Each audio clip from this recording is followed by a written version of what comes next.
Buenas noches y bienvenidos al programa de National Geographic dentro de Corea del Norte, Juegos Peligrosos. Soy Bob Woodruff y estoy en Pyongyang, Corea del Sur. Detrás de mí se encuentra el Estadio Olímpico donde se están celebrando los Juegos de Invierno de 2018. Mientras los mejores atletas del mundo compiten aquí, hay otros juegos que están centrando la atención de todo el mundo. El delicado equilibrio entre Corea del Norte y Corea del Sur. Llevo 12 años informando sobre este conflicto y gracias a estos juegos se ha hecho historia. En primer lugar, porque ambos países acordaron desfilar en la gala de inauguración bajo una sola bandera. Y además, el líder supremo norcoreano, Kim Jong-un, envió a su hermana, Kim Yo-jong, con su delegación olímpica.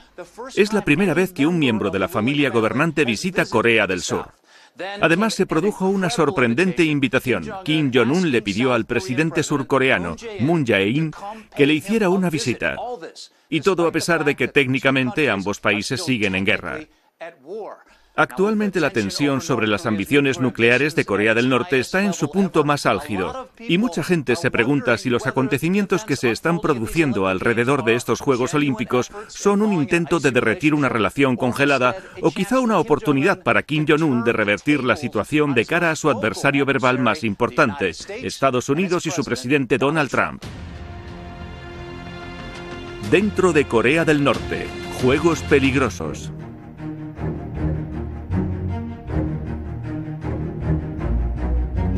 Es un argumento digno de Juego de Tronos. Una antigua tierra dividida en dos. Amenazas desde el norte, mujeres preciosas, muchas armas, un volátil gobernante y una frontera impenetrable. Vine aquí por primera vez hace unos 12 años y era completamente diferente. La mayoría de los barrios ahora son así. Mirad esto, parece mentira que pudieran construirlo en menos de un año. He viajado 8 veces a Corea del Norte. Ambos países, el norte y el sur, no podrían ser más diferentes. Tengo que admitir que es una vista impresionante. ¿Estaba ahí también el año pasado? ¿Estaba ahí el cohete el año pasado? ¿Habla alguien mi idioma? No. Sí. No. Es la primera vez que veo un periodista aquí. Ni los periodistas locales pueden venir. ¿No ha venido ningún periodista nacional? Aquí en Seúl podemos observar cómo la economía capitalista de Corea del Sur está despegando. Pero en el norte es obvio por qué el aislamiento casi total del país se ha ganado el sobrenombre de reino ermitaño. Ahora mismo Corea del Norte es el lugar más aislado del mundo. No hay internet. La gente no tiene. No existen las redes sociales. Está totalmente incomunicado. Esta foto, captada por un satélite nocturno, lo dice todo.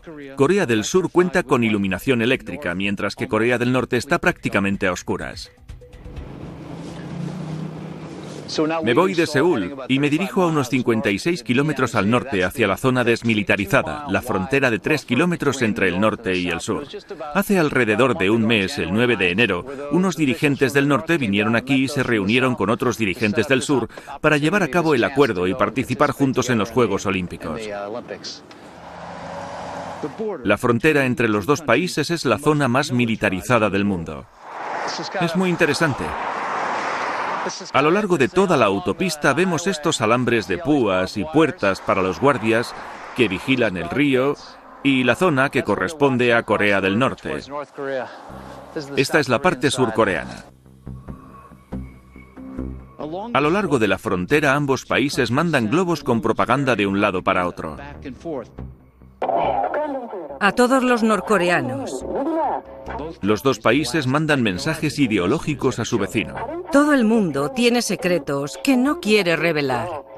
Corea del Sur hasta deleita al norte con pop coreano prohibido allí.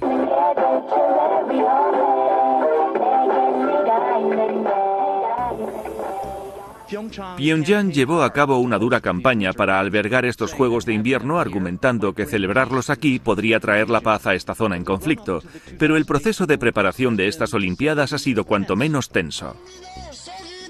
En Corea del Sur ha habido protestas, ya que la estrella del pop más importante de Corea del Norte llegó 3 semanas antes de los Juegos para encontrar un lugar en el que dar un posible concierto con su grupo,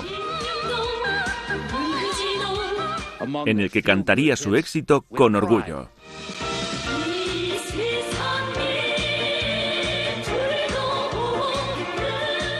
Y por supuesto el viejo tema, himno del socialismo avanzado.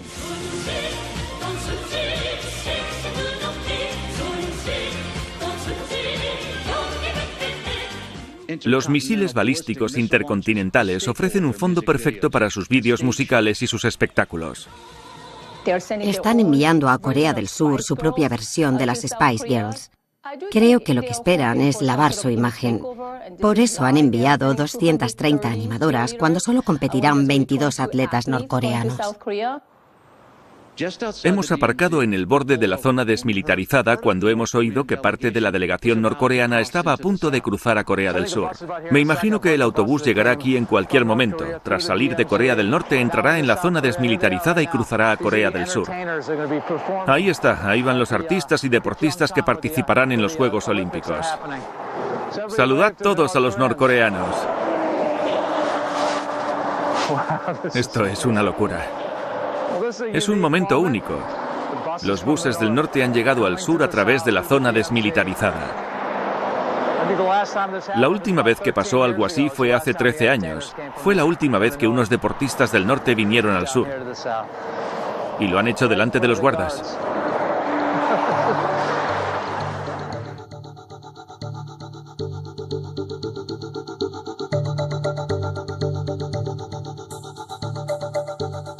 Esta es la entrada oficial a la zona desmilitarizada. Dentro nos llevan a la parte superior de un puesto de control. Eso ya es Corea del Norte.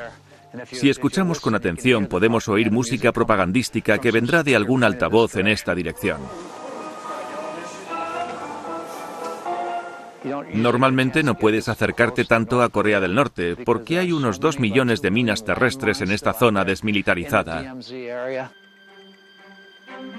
Corea del Norte y del Sur estuvieron unidas durante un milenio hasta el final de la Segunda Guerra Mundial.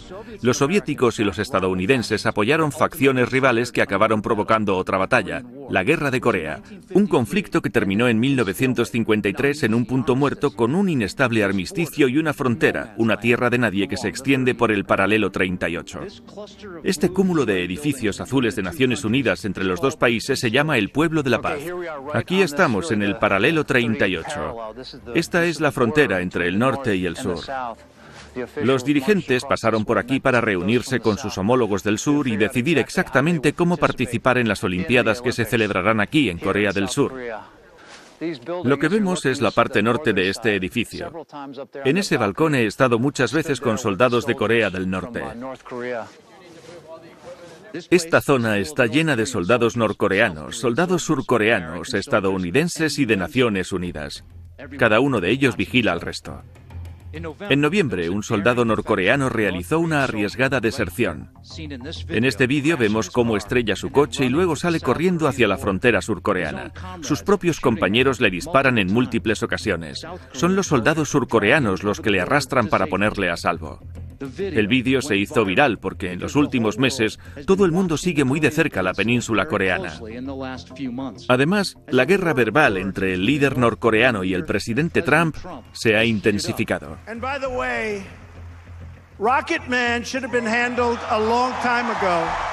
El presidente Trump le amenazó en Naciones Unidas.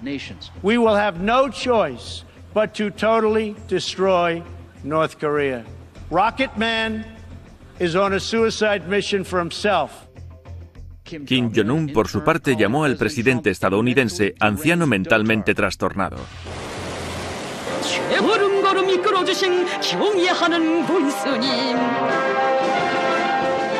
El gobierno de Kim Jong-un ha mostrado vídeos en los que sale recreándose cada vez que lanza un misil. Creo que una de las cosas que tenemos que recordar cuando hablamos del comportamiento y la ambición de Corea del Norte es que se le ha premiado constantemente cuando ha hecho algo mal. La conclusión que ha sacado Corea del Norte es que las amenazas son la única forma de lograr lo que quiere en el panorama internacional.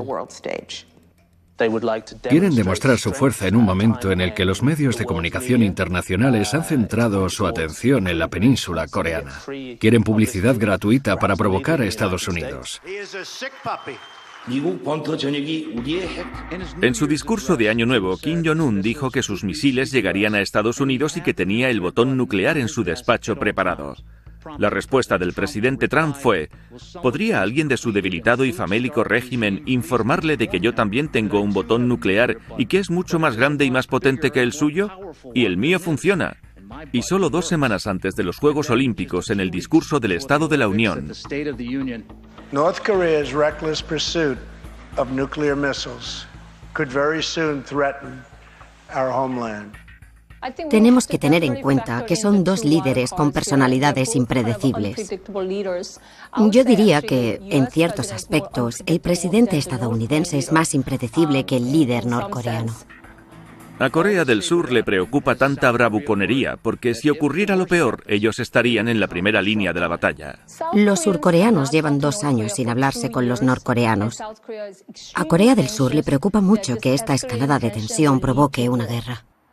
Los surcoreanos serían los aniquilados si Corea del Norte intenta algo. Hay 10 millones de surcoreanos en Seúl, a una distancia factible para disparar o invadir. Están muy nerviosos por el comportamiento que ven por parte de la administración Trump.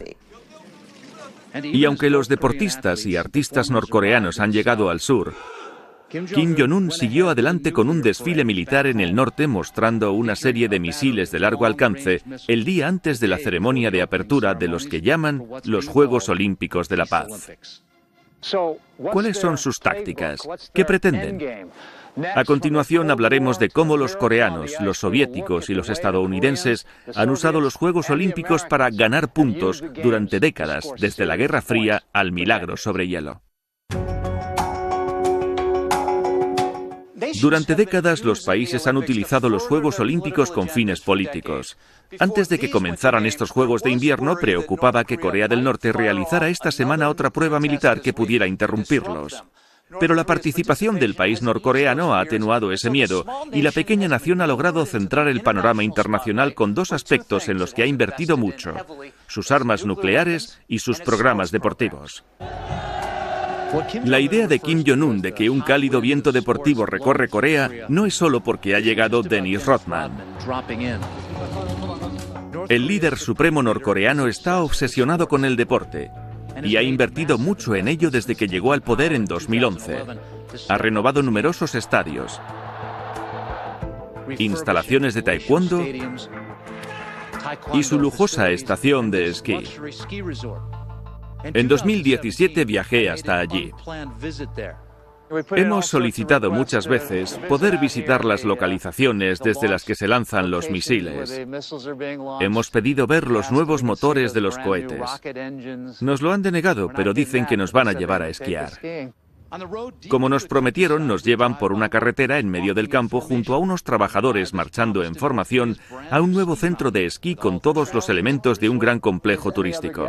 ¿Hay más huéspedes o somos los únicos? Pero está extrañamente vacío. Las pocas personas que están en las pistas de esquí escuchan música patriótica. ¡Es genial! Tengo que admitir que no es un mal sitio. Este es el lugar en el que este mes los esquiadores norcoreanos y surcoreanos entrenaron juntos tras la invitación de Kim Jong-un. Es una oportunidad de centrar la atención en su inversión multimillonaria. Es parte de un plan aún más ambicioso. Kim Jong-un quiere convertir a Corea del Norte en una superpotencia deportiva. El deporte es una herramienta de propaganda muy eficaz. Por eso los gobiernos opresores han encontrado durante años una forma de potenciar el deporte, aunque otros aspectos en sus sociedades se derrumben. En una carta abierta a los atletas, Kim Jong-un les ha instado a usar tácticas de guerrilla y ordenado sudar más en los entrenamientos para traer la gloria al país. Kim Jong-un dijo que traer a casa medallas de oro era la mejor manera de que los atletas demostraran que son héroes nacionales, patriotas y norcoreanos. ¿Es difícil que los niños se suban hasta ahí arriba? La primera vez que fui a Corea del Norte en 2005 vi a muchos jóvenes atletas, muchos niños, saltadores, que llevaban entrenando horas y horas todos los días de su vida desde que tenían 2 años. Y no van a hacer otra cosa que saltar hora tras hora tras hora. Es una orden directa del régimen. Los atletas, como los que han venido a los Juegos Olímpicos en Pyongyang, tienen un lugar privilegiado en la sociedad norcoreana. Son de las pocas personas autorizadas a salir del país, pero les vigilan atentamente. La idea de que los atletas norcoreanos deserten es algo de lo que se ha hablado mucho. Cuando ves a un patinador entrenar, lo ves con un grupo de personas bastante numeroso al lado. Sin embargo, si ves a un patinador estadounidense, canadiense o ruso, no hay tanta gente a su alrededor. Eso hace que te preguntes, ¿estarán ahí porque creen que podría desertar? Deberíamos pensar más en ello. Pero ningún atleta norcoreano ha desertado nunca en unas Olimpiadas. Para los atletas es muy difícil desertar. Eso tendría graves consecuencias para sus familiares, las 3 generaciones de su familia. Los enviarían a un campo de presos políticos o los ejecutarían. Ser un atleta en Corea del Norte es una profesión peligrosa. Muchos han escuchado historias como la que nos contó el ex campeón de judo, Lee Chun-soo, cuando nos reunimos con él esta semana en Seúl.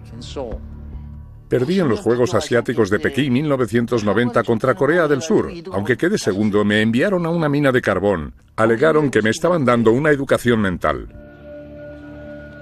Cuando lo liberaron y salió de la mina para competir de nuevo, desertó en el Campeonato Internacional de Judo en Barcelona.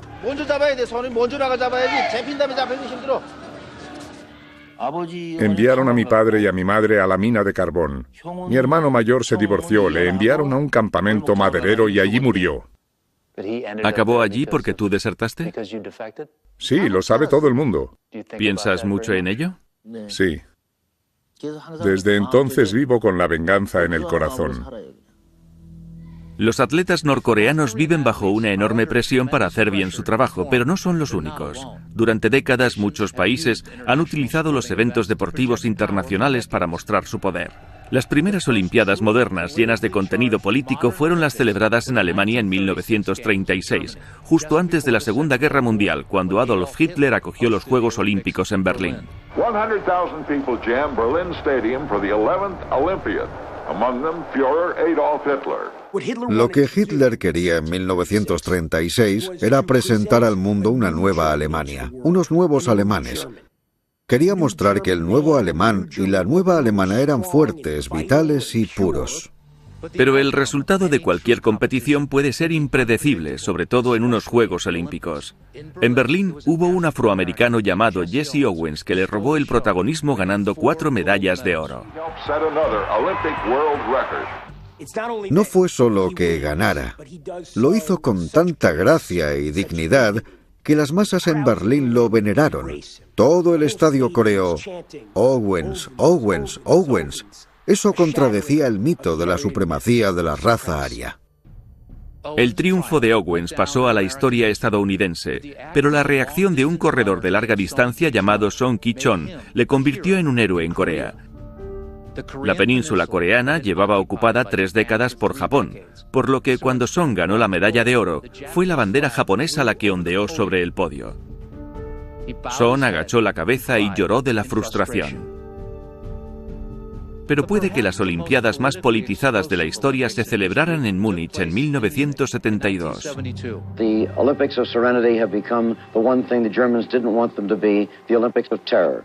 Miembros de la Organización para la Liberación de Palestina tomaron como rehenes a 11 miembros del equipo israelí. The security here remains terribly tight.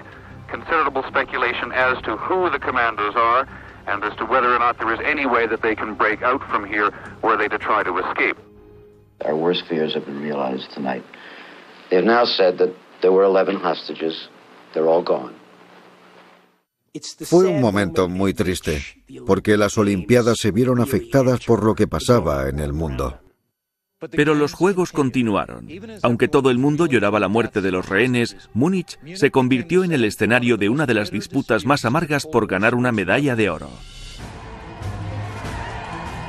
En 1972, Estados Unidos jugó contra la Unión Soviética en la final del campeonato de baloncesto. Hasta ese momento, Estados Unidos había ganado todos los torneos de baloncesto en los que había competido desde las Olimpiadas de 1936. Era un partido muy igualado.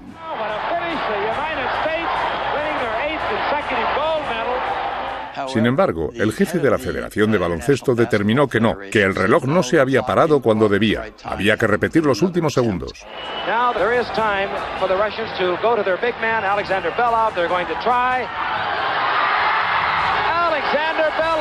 Ganaron los soviéticos acabando con la hegemonía estadounidense en el baloncesto. Al día siguiente, el equipo estadounidense no se presentó a la ceremonia para recoger las medallas de plata. Nunca han aceptado esas medallas de plata. La Guerra Fría cambió el resultado de los Juegos. Ganar las Olimpiadas se volvió mucho más importante para los líderes de ambas naciones y para los habitantes de los dos países. Mientras las superpotencias competían, Corea del Norte siguió emergiendo como una pequeña nación, ganando 5 medallas, una de ellas de oro. El tirador Ri Ho-yun fue el primero en ganar una medalla de oro y dijo: "Me imaginaba que estaba disparando a mis enemigos. Nuestro gran líder Kim Il-sung nos dijo que nos imagináramos que estábamos disparando a nuestros enemigos. Dijo que lo hizo y que le había funcionado". El bloque comunista logró su victoria más propagandística en las Olimpiadas de Montreal, con una gimnasta de 14 años de la que todo el mundo se enamoró. 10.0 for Nadja Comaneci, a perfect score. The first time I've never seen anyone get a 10. Nadja Comaneci consiguió el primer 10 de la historia de la gimnasia en unos Juegos Olímpicos. De hecho, logró 7 dieces durante las Olimpiadas y se convirtió en toda una estrella. La cadena de televisión ABC puso música a algunos de sus ejercicios. Era una canción de una telenovela que después cambió de nombre y se llamó La canción de Nadia. De alguna forma, esa pequeña niña humanizó a esas personas que supuestamente eran nuestros enemigos. Fue un momento de la historia en la que las Olimpiadas parecían ser lo que deberían ser, un medio de unir a la gente y fomentar el entendimiento. En el invierno de 1980, en Lake Placid, Occidente emergió gracias a su propio cuento de hadas olímpico. El mejor equipo del mundo era el Ejército Rojo, el equipo nacional soviético de hockey. Fue un partido entre un puñado de universitarios estadounidenses sin apenas experiencia contra los experimentados profesionales de la Unión Soviética. Era la expresión definitiva de la lucha entre ambos durante la Guerra Fría en el ámbito deportivo.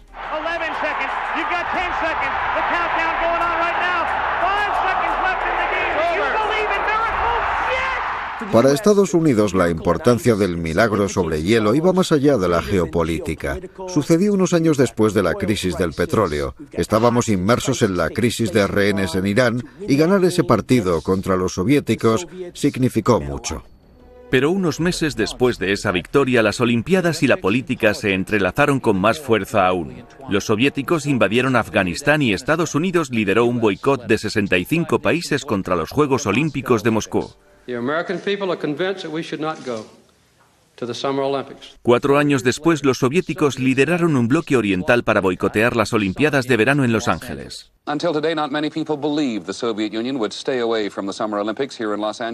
Se pensaba que era una venganza por el boicot estadounidense de 1980. Cuando se anunció que las siguientes Olimpiadas de verano se iban a celebrar en Corea del Sur, Corea del Norte montó en cólera y se temía que su respuesta fuera mucho peor que un boicot. Preocupaba mucho que Corea del Norte se guardara algo mucho peor bajo la manga, que intentara atacar la sede de los Juegos en Seúl y se repitiera el horror de Múnich. El periodo previo a la celebración de las Olimpiadas de Seúl 1988 se vio empañado por el miedo real a que Corea del Norte cometiera algún acto terrorista. Aquí en Pyongyang las temperaturas son muy frías, pero todos los indicios señalan un calentamiento diplomático entre las dos Coreas. El ejército surcoreano está en máxima alerta, quizá porque es consciente de que la última vez que Corea del Sur organizó las Olimpiadas, la del Norte intentó difundir el miedo. Corea del Sur organizó las Olimpiadas en el verano del 88. News today of the 1988 Olympic Games. In West Germany, the International Olympic Committee awarded the Summer Games to Seoul, the capital of South Korea. Cuando Seúl ganó la adjudicación de los Juegos Olímpicos, Corea del Norte se molestó porque cualquier victoria del Sur suponía una derrota para ellos. Fue un gran momento para Corea del Sur. Era la primera vez que se mostraba como un país moderno y democrático. Corea del Sur había resurgido de las cenizas de la guerra. Habían invadido y desbordado Corea del Sur. Se destruyeron sus infraestructuras y el pueblo se atascó en la pobreza. Y en la década en la que los surcoreanos consiguieron una economía mucho más próspera, estaban dispuestos a mostrar al mundo su éxito financiero. Este es el estadio Jamsil. Se construyó para los Juegos Olímpicos de verano del 88. 30 años después se observa que lleva con orgullo el logotipo olímpico. Para Corea del Sur, organizar los Juegos supuso una gran oportunidad. Los norcoreanos querían un poco de acción y pidieron ser coorganizadores. Tras 3 años de negociación e intentos por acabar con todo, se les negó la petición y se enfadaron tanto que planearon sabotear los Juegos y la credibilidad de Corea del Sur. A terrorist bomb exploded today at the airport in Seoul, South Korea, killing 5 people and injuring at least 19 others. Corea del Norte se volcó con el terrorismo para ganar puntos frente al sur. Con sus amenazas logró que el mundo se preocupara por la inseguridad de las Olimpiadas de Seúl.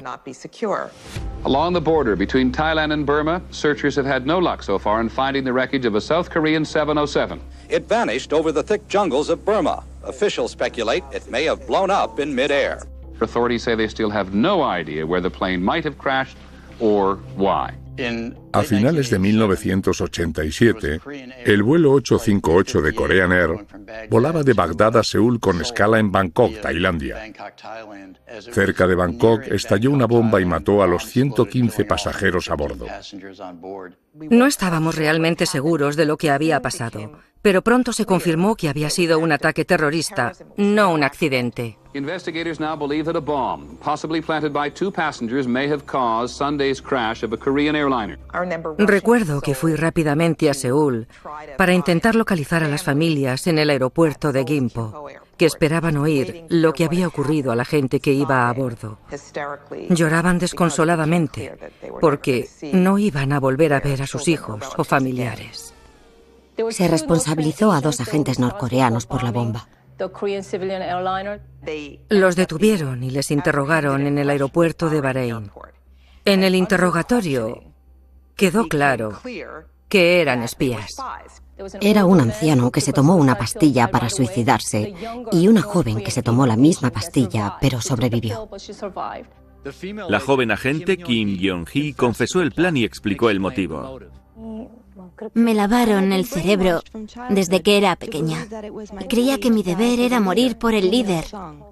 Kim Il-sung es un dios. Los agentes norcoreanos derribaron un vuelo con pasajeros de una aerolínea porque querían impedir la organización de los Juegos Olímpicos de Seúl de 1988. Era la Guerra Fría representada en el movimiento olímpico. Me adoctrinaron para creer que mi misión era por el bien del pueblo coreano y para reunificar el país.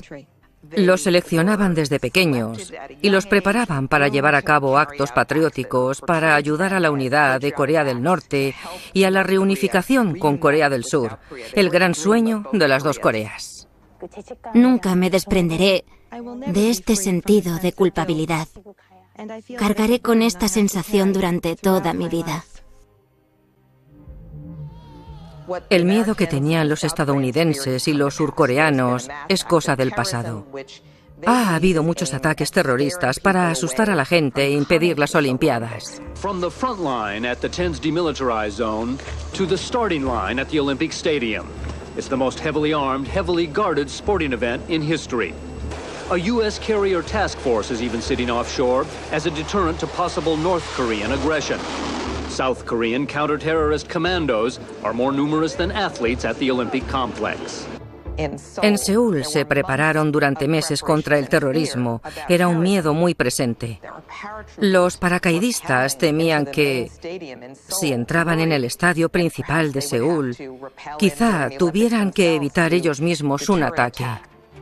We might give the impression as if we might have over-prepared ourselves, but we simply cannot let our guard down.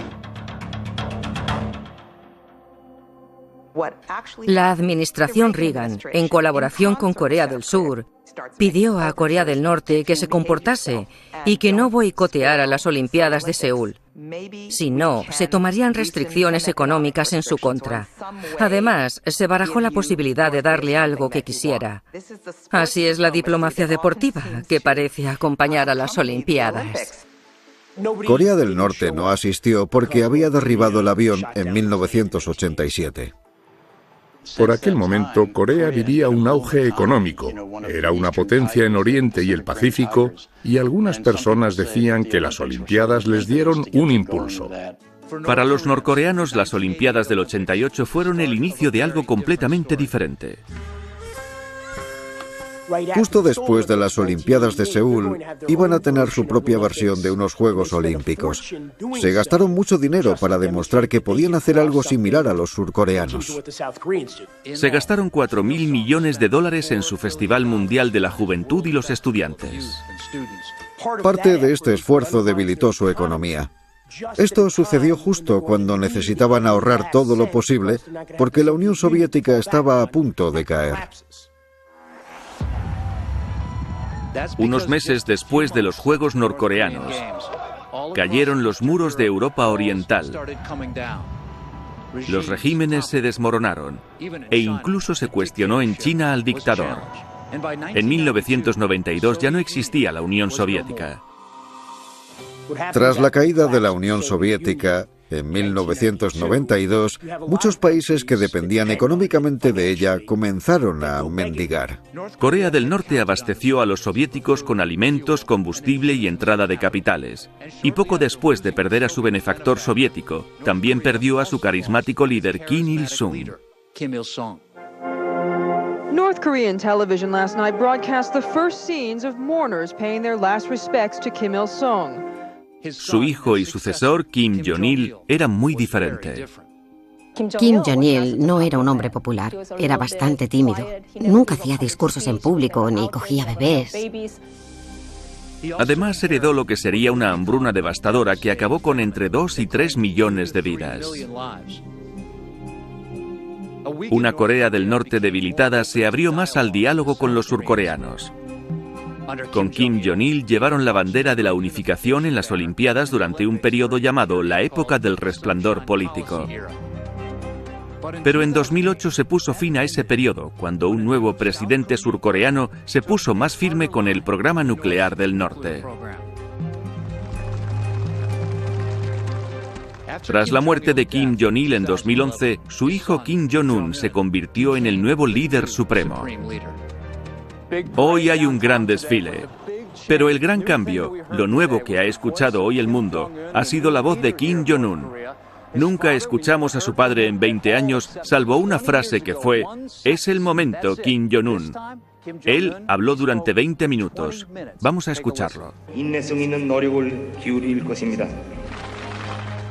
Kim Jong-un aceleró el programa nuclear de su país. Y como bien sabemos todos, la época dorada se estancó.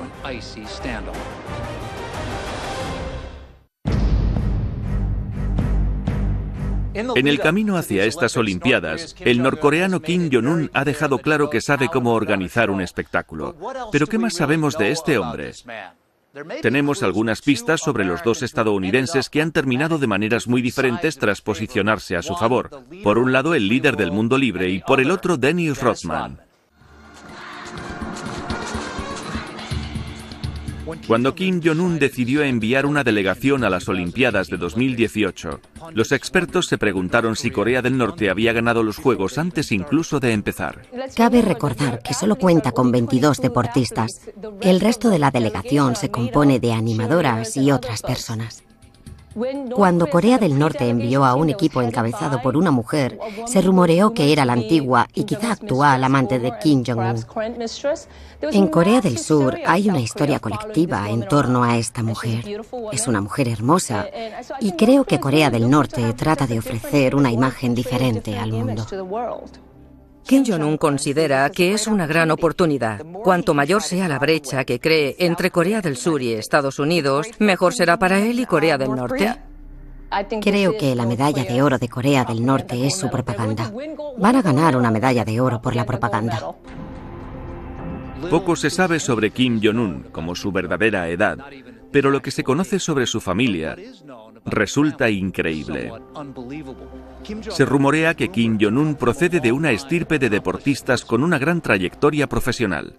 Su padre, Kim Jong-il, el anterior líder supremo, hizo 5 hoyos a la primera en una partida de golf. Fue la primera vez que jugaba. Así que, satisfecho con el resultado, se retiró del deporte. Los estudiantes recibieron un manual gubernamental en el que se decía que Kim Jong-un no solo aprendió a conducir con 3 años, sino que además ganó una carrera de yates con 9 frente al director de una empresa de yates.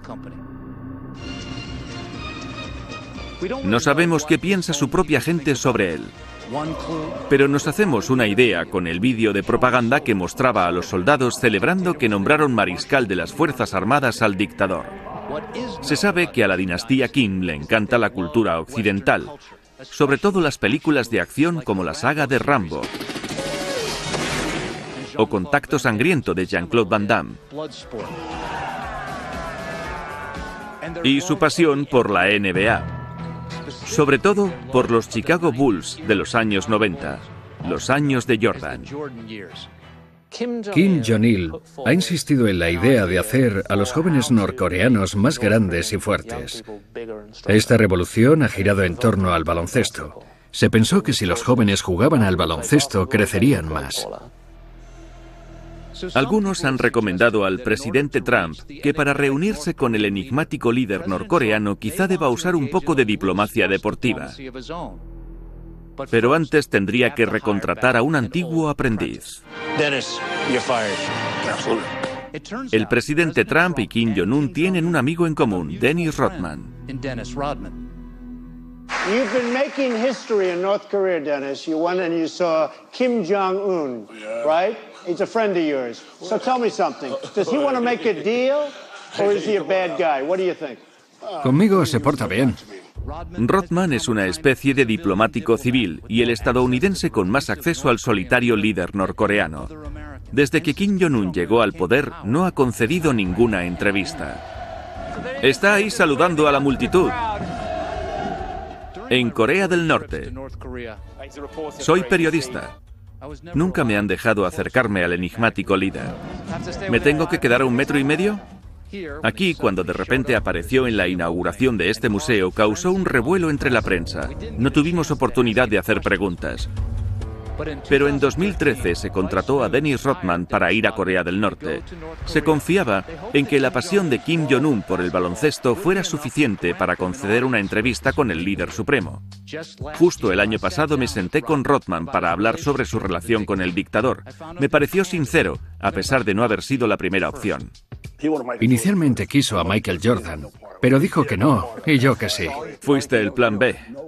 No, creo que es porque yo era más llamativo y extrovertido. Soy un espíritu libre y dije que lo haría. Dijeron que tenía la oportunidad de ir a Corea del Norte y yo dije que me parecía genial. Creí que sería una de esas apariciones para conocer a alguien, saludarle, firmar unos cuantos autógrafos. Pero me dijeron no. ¿Acaso eres consciente de dónde vas? Y respondí, claro, a Corea del Norte. Estaba perdido. Así es. Y yo dije, genial. Rodman disfrutó de aquel encuentro con Kim Jong-un, pero muchos consideraron que su visita era ridícula e incluso ofensiva. Dennis Rodman fue a Corea del Norte y le criticaron por consentir un régimen represivo y brutal. Pero otros pensaron que no había muchas formas de saber qué pasaba en Corea del Norte, ni con su líder, por lo que el hecho de que un estadounidense tuviera la oportunidad de verlo, de algún modo podría resultar valioso. Ese viaje inicial forjó una amistad. Rodman viajó allí 5 veces e incluso conoció a la hija del líder supremo. La cogí en mis brazos y me dijo que era la primera vez que alguien cogía al bebé del mariscal. Fue algo histórico, genial. Ella estaba sonriendo y le di un regalito, una camiseta con el 91 y se la puse. Me dijo, ¿por qué la gente, sobre todo los estadounidenses, no se alían con nosotros? No nos dan ni una oportunidad. Todos dicen que ahora mismo son los líderes más impredecibles del mundo. Quizá tú seas el más predecible entre ambos. Estoy de acuerdo. Creo que es una realidad. Quería saber si Rodman tenía miedo por ser amigo de un dictador. No tengo miedo. Él me ha dado su palabra. Me dijo, da igual donde estés, en cualquier rincón del mundo, te estaremos vigilando y estarás a salvo con nosotros. ¿Aunque haya asesinado a miembros de su familia? No me preocupa, solo me interesa el deporte y espero que la gente se dé cuenta. Pero hay otras personas que no son tan indulgentes con Kim Jong-un. La que menos, el presidente Trump. Cuando se anunció la estratagema olímpica de Kim, el presidente estadounidense se aseguró de recordar al mundo de qué es capaz el sonriente norcoreano. Invitó al discurso del Estado de la Unión a los padres de Otto Warmbier, un estudiante estadounidense detenido por robar un cartel en Corea del Norte y condenado a 15 años de trabajos forzados. Wonderful parents, Fred and Cindy Warmbier, are here with us tonight. Tras 17 meses de cautiverio, Kim Jong-un devolvió a Warmbier a su país, pero estaba en coma y murió 6 días más tarde. You are powerful witnesses to a menace that threatens our world, and your strength truly inspires us all. Thank you very much. Trump también invitó al padre de Otto Warmbier a Pyongyang a acompañar al vicepresidente Mike Pence en la delegación estadounidense. Pence se ha negado a saludar a cualquier norcoreano de las Olimpiadas. No está dispuesto a aliviar la presión sobre Kim Jong-un. De todos los logros humanos, conseguir la paz es el más complicado de todos. Los gestos olímpicos tienen una manera de dejar su huella en la historia del mundo. Estos Juegos ya han visto a dos viejos enemigos marchar e incluso competir juntos bajo la misma bandera. ¿Qué será lo siguiente? Es difícil predecir si estos Juegos Olímpicos conllevarán un cambio radical y romperán la tensión de esta península, en la que durante décadas la vida ha lidiado peligrosamente entre la guerra y la paz. A mí, alguien que lleva mucho tiempo cubriendo los Juegos Olímpicos y viendo esta situación, me cuesta creer que Pyongyang cambie algo tan importante como la tensa relación entre Estados Unidos y Corea del Norte. El ambiente debe ser algo como lo que sucedía en la antigüedad, cuando cada 4 años los estados de las ciudades griegas retiraban sus armas por algo llamado la tregua olímpica para proteger y honrar a sus deportistas. Todo el mundo espera que esta tregua olímpica cree una apertura. Durante estos 16 o 17 días, los jóvenes atletas se reúnen para representar a sus países por algo mucho mejor de lo que estamos acostumbrados a ver, como la guerra o los conflictos. Ahora se han aunado. ¿Hay problemas? Pues claro que los hay, pero los dejan de lado mientras se empapan de la llama. Durante 15, 16 o 17 días existe una sensación de que la gente se une por un fin mucho más importante. Pero perdura el miedo de que la situación entre Corea del Norte y Estados Unidos empeore cuando terminen los Juegos Olímpicos. We ran out of road. You know the expression. The road really ended. So we'll see what happens. But in the meantime, we'll get through the Olympics and maybe something good can come out of the Olympics. Who knows? Pero ahora mismo en Pyongyang la amenaza de un cierre físico parece haber disminuido temporalmente. Resulta interesante porque, sinceramente, desde que estoy aquí la gente habla más del tiempo que de Corea del Norte, que está a solo 80 kilómetros de distancia. En Estados Unidos o en cualquier otro rincón del mundo, solo se habla de Corea del Norte, de las tensiones, de Donald Trump, del hombre cohete y de todas las cosas que llevamos meses escuchando. Corea del Norte y Corea del Sur llevan apuntándose con la pistola durante 70 años, pero se olvidan de ello porque han venido aquí por el deporte. Aunque los observadores veteranos discrepan sobre lo que ocurrirá después. Probablemente sea demasiado tarde para que Corea del Norte cese sus programas nucleares, pero no lo es para intentar crear un sistema que incorpore a Corea del Norte en el gran noreste asiático, que aporte seguridad a un lugar que carece de ello. La llama olímpica que arde en Pyongyang encarna todas nuestras grandes aspiraciones de cooperación y unidad. Se ha pensado que quizá los deportes sean el escenario para aliviar tensiones. Estas Olimpiadas, en las que participan Corea del Norte y del Sur, son un ejemplo destacable, una especie de experimento increíble en el que veremos si la diplomacia apaciguará las tensiones o si esto durará. Los expertos que conozco no creen que dure, pero es muy difícil apagar la llama de esperanza que rodea estos Juegos. Se trata de una relación entre dos naciones que técnicamente llevan más de 60 años en guerra. Esto es algo pequeño, pero las cosas pequeñas son las que pueden conseguir grandes logros. Quizá todo esto no tenga un efecto real sobre las relaciones diplomáticas entre los dos países en cuestión. Pero lo que sí que se consigue es dar a la gente un atisbo de esperanza, con una perspectiva del otro lado, con la humanidad de sus adversarios, y creo que eso es un valor positivo.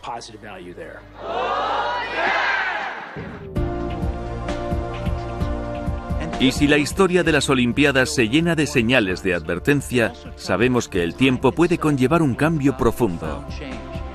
No se pueden deshacer las conexiones humanas. Los actos fundamentados cuyo significado resuena durante generaciones.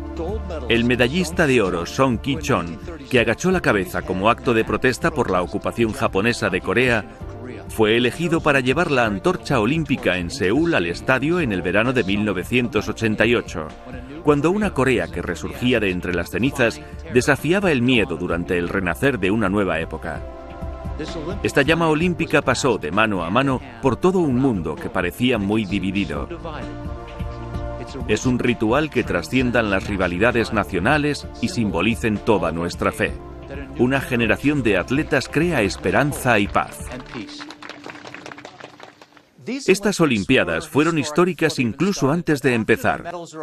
Cuando se entreguen las medallas y desaparezcan los focos, todos los ojos seguirán puestos en esta península.